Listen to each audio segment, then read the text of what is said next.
Софийский собор, Иверско-Серафимовский әйелдер монастыры, Алматы. Софийский собор Алматы қаласының Латиф Хамид көшесінде орналасқан Иверско-Серафимовский әйелдер монастырының басты ғимараты. Бұл шіркеудің тарихы 19 ғасырдың соңына дейін барады. Алғашқы шіркеу 1887 жылы Алматыдағы күшті жер сілкінісінде қираған. Оның орнына 1893-1895 жылы сәулетші Бурсиновстың жобасымен жаңа тас соборы тұрғызылды. Бұл ғимараттың орыс Византия сәулет дәстүрінде салынған. Күмбездері алтын түстес металдармен қапталып, аркалары әсем өрнектермен безендірген болатын. Алайда 20 ғасырдың соңына қарай тарихи собор жойылып кетті. Тек 2004-2006 жылдары бұрынғы собордың орнына дәл сол репликасы қайталанды. Қазіргі Софийский собор Алматының рухани және тарихи қайта жаңғырудың белгісі. Ол дәстүр мен заманауи сәулеттік шешімдерді үйлесе отырып, қаланың мәдени келбетіне ерекше сипат береді. Медеу мұз айдыны Алматы. Медеу әлемге әйгілі биік таулы мұз айдыны. Алматы қаласынан 15 шақырым жоғары 1691 биіктікте орналасқан. Ол 1972 жылы сәулетшілер Владимир Кацев пен Арсен Қайнарбектің жобасымен салынған. Мұз айдынының жалпы ауданы 10.500 шаршы метр. Бұл оны әлемдегі ең үлкен биік таулы мұз аренасы етеді. Арена арнайы жасанды мұз жүйесімен жабдықталған. Онда спортшылар дайындалуға және халықаралық жарыстар өткізуге жағдай жасалған. Мұнда табиғи климаттық ерекшеліктер, таза ауа, төмен қысым және желсіз орта спортшылардың жоғары нәтиже көрсетуіне мүмкіндік береді. Сондықтан Медеу рекордтар фабрикасы деп аталады. Себебі дәл осы жерде 120-дан астам әлемдік рекорд орнатылған. Айдынның айналасына көрермендер арналған 10.500 орындық трибуна орналасқан. Жарықтандыруға арналған 1600 прожектор және спортшыларға арналған қызметтік бөлімдер орналасқан. Бүгінде Медеу тек спорттық нысан ғана емес, Алматының символы мен туристік мақтаныш ретінде қалыптасты. Медеу мұз айдыны 2 жылдық реконструкцияға берілді. Мұз айдын 2027 жылы қайта қолданысқа беріледі.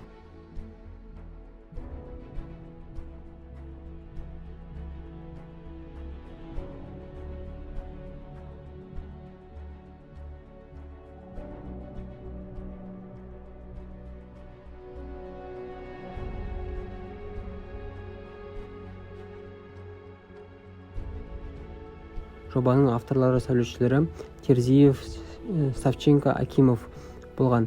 Мұнараның іргетасы 40 метр, тереңдігі 3 қабатты темір-бетон жертөледе тұрады. Негізгі биіктігі 248 метр болатын металл корпусы, ал жоғарғы бөлігінде 123 метрлік антенна орналасқан. Мұнараның сыртқы беті алюминий панельдермен қапталған. Ол ішінде екі жүк лифт бар. Әрқайсының жүк көтергіштігі 1000 кг. Құрылымның тұрақтылығын сақтау үшін мұнара ішінде 4 динамический кастер орнатылған. Олардың әрқайсының салмағы 10 тонна. Бүгінде Көктөбе телемұнарасы әлі күнге дейін телерадио хабарларын тарату үшін пайдаланып және Алматы инженерлік сәулет жетістігінің бірегей үлгісі болып қалыптасты. Апорт Молл Вест бұл Алматы қаласының Куржинский трассада жол бойында орналасқан. Апорт желісінде ірі сауда ойын-саттық орталығы. Молдың жалпы ауданы шамамен 150 метр квадрат деңгейінде ашылған. Жоба концепциясы сауда, ойын, сауық бағыты, яғни тек қана дүкендер ғана емес, толықтай отбасылық демалыс орталығы ретінде жобаланған. Жұмыс орындары мен инфрақұрылымдардың саны Апорт Моллда 5000-нан астам жұмыс орны жасалған деп хабарланады. Сондай-ақ орталық Азиядағы ең үлкен IMAX кинозалы жұмыс істейді. Апорт Молл Эст иесі Евразия девелоперлік компаниясы. Ол сондай-ақ Апорт Молл Вест және сад бизнес орталығының иесі. Архитектуралық стилі қазіргі заманға талаптарына сай, кең әрі жарық интерьермен ерекшеленеді. Апорт Молл Вест бұл тек сауда орталығы ғана емес, қала тұрғындарының демалыс пен көңіл көтеруге арналған ірі урбанистикалық кеңістігі. Алматының заманауи келбетін айқындайтын архитектуралық нысандардың бірі. Атлетикалық деревня Алматы қаласының Алатау ауданында Бауыржан Момышұлы көшесінде орналасқан. Ол 2017 жылғы қысқы универсиадаға арнайы салынған және бүгінгі заманауи қала құрылысының үлгісі болып саналады. Кешеннің басты ерекшеліктерінің бірі 10 жеке тұрғын үйдің латынның U әрпі түрінде орналасуы. Бұл универсайт сөзін білдіреді. Барлық үйлер 2 деңгейлі ғимаратпен біріктірілген. Одан кейін мемлекеттік және коммуникациялық мекемелер орналасқан. Ортасында төбесі пирамидалы құрмалы бар 3 қабатты ғимарат тұр. Ол универсиада кезінде спортшылардың бас қосатын орталығы болған. Кешеннің жалпы көрінісі таңбалы шатқалындағы күн басты бейнеден шабыт алынған. Кіреберісінде олимпиадалық деревня ескерткіші мен жебе түріндегі арт нысан орнатылған. Бастапқыда нысан спортшылардың уақытша тұруына арналған болса, кейін тұрғындарға берілді. Бұл аймақта бірнеше футбол алаңы, сонымен қатар мектептер, садиктер, магнум орналасқан. Бүгінде атлетикалық деревня Алматының жаңа бейнесі көрсететін заманауи әрі символдық тұрғын кешен. Азия парк сауда ойын-сауық орталығы Алматы қаласында Райымбек даңғылында орналасқан. Көптеген дүкендер мен ойын-сауық аймақтары бар. Супермаркет, техникалық гипермаркет, кинотеатр, балалар ойыны және тағы да басқа. Және де парковка және жерасты парковкалары орналасқан. Мысалға 500 автокөлікке арналған парковка орындары бар. Кешеннің стилі классикалық комбинациялы 3 қабаттан тұратын құрылым. Колонналар железобетон колонналармен жасалып, ашық түрде көрсетілген. Азия парк ғимаратының архитектурасы өте көп конструкциялық мәліметтермен ашылып жатқан жоқ, бірақ оның А сатындағы деңгейдегі сауда ойын орталығы ретінде жобаланған. Арена Сити парк тұрғын үй кешені Алматы қаласында орналасқан заманауи архитектуралық жоба. Монолитті қалқанды технологиямен салынған бұл кешен 9 балдық жер сілкінісіне төтеп бере алатын сейсмотұрақтылық деңгейіне ерекшеленеді. Негізі құрылыс материалы ретінде темір-бетон қаңқасы мен газоблок пайдаланылған. Бұл ғимараттың беріктігі мен энергия тиімділігін арттырады.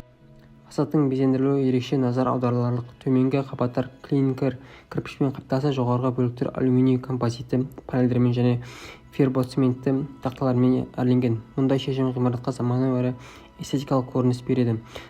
Пәтер-аралық қабырғалар акустикалық про жүйесі қолданылып, тұрғындардың акустикалық жайлылығы қамтамасыз етілген.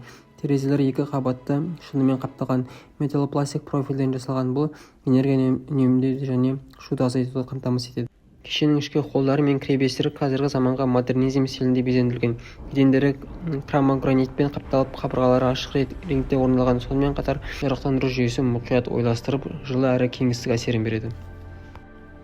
Арена Сити бұл тек тұрғын үй емес, сонымен қатар қала тұрғындары үшін жайлылық пен қауіпсіздік үйлескен жаңа форматты заманауи сәулет үлгісі.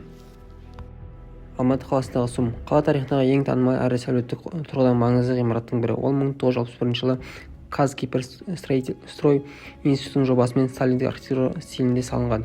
Бұл кезең ғимараттың тән сәндік фасадтарымен бай декорлар элементтің СУМның алғашқы бейнесін айқындады. Фасадты барельефтермен безендіріп, ішкі интерьері мәрмәр баспалдақтармен, оюлы темір парапеттермен қолданылған. 1969 жылы ғимарат кеңейтіліп, оған конструкцизм рухында жаңа корпус қосылды. Бұл бөліктің ерекшелігі кең әйнек ленталары мен мәрмәр қапталған қабырғалар, сондай-ақ кең сауда залдары пайда болуда. Екі ғимараттың жалпы ауданы 10 000 шақырым метрден асты. 2013-2014 жылдары СУМға қайта жөндеу жұмыстары жүргізілді. Тарихи корпустың фасадтары жаңартылып, витраждар мен терезелер ауыстырылды. Бірақ бастапқы сәулеттік элементтер сақталып қалды. Ішкі кеңістіктері бұрынғы мәрмәр баспалдақтар мен сәндік бөлшектер бір бөлігі болып қалдырылған. Қазіргі таңда СУМ ол жай ғана здание емес, ол тарих. Михаил Лермонтов атындағы мемлекеттік академиялық орыс драма театры Алматы қаласының ең көне мәдени ошақтарының бірі.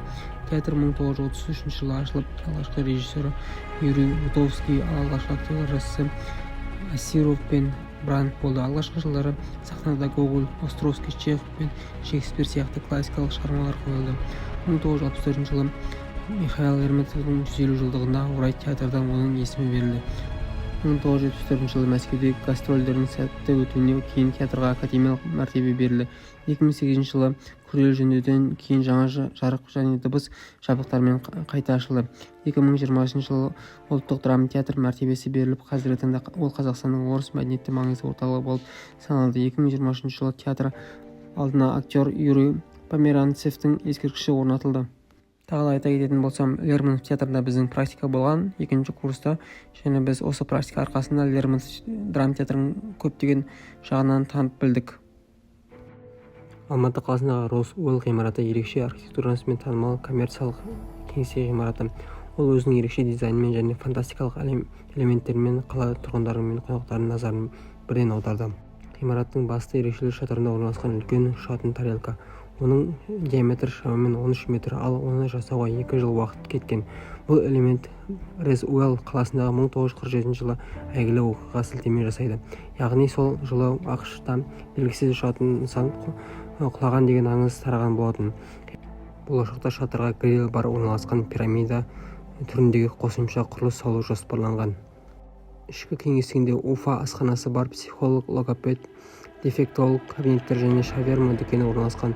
Бұл ғимараттың тек кеңес емес, сонымен қатар әлеуметтік және шығармашылық орны болып саналады. Ғимараттың төбесінде орналасқан 4 рыцарь мүсіні судың, оттың, жердің және ауаның символдары. Олар түнде өздерінің хикаясына сәйкес жарықпен безендіріліп ерекше әсер береді.